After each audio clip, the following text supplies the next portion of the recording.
En 2013, chaque jour, plus de 400 personnes mouraient de la rougeole. L'immense majorité de ces décès concerne les enfants de moins de 5 ans vivant dans les pays pauvres.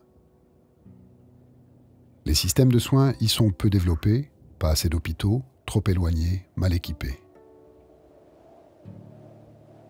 En 2013, la République démocratique du Congo, le Nigeria et la Chine sont les 3 pays les plus touchés par la maladie.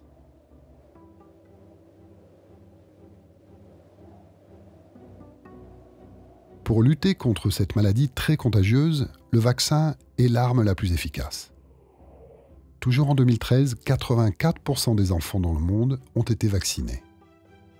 Ce pourcentage est encore plus élevé en Europe, sur le continent américain ou dans le Pacifique. En Afrique et en Asie du Sud-Est, par contre, moins de 80% des enfants sont immunisés contre la rougeole.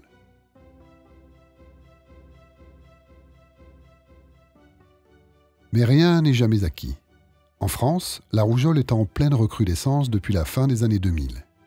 En 2011, la France connaît même une véritable épidémie avec 15 000 cas déclarés. On soupçonne qu'un relâchement dans les efforts de vaccination en est le responsable. Alors que le taux de vaccination était en augmentation constante jusqu'en 2007, il stagne, voire régresse aujourd'hui.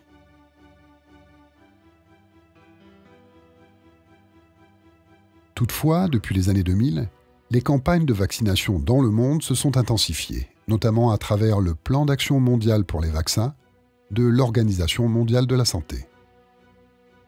Ce plan a pour ambition d'augmenter la couverture vaccinale des pays touchés par la rougeole. En 13 ans, le nombre de décès dans le monde a chuté de 75%.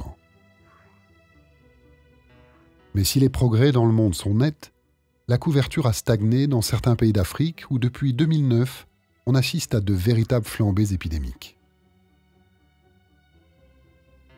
La guerre favorise la maladie. Lors d'un conflit, les campagnes de vaccination cessent. Les systèmes de santé s'effondrent, les populations civiles fuient les combats. Cocktail idéal pour déclencher des épidémies de toutes sortes.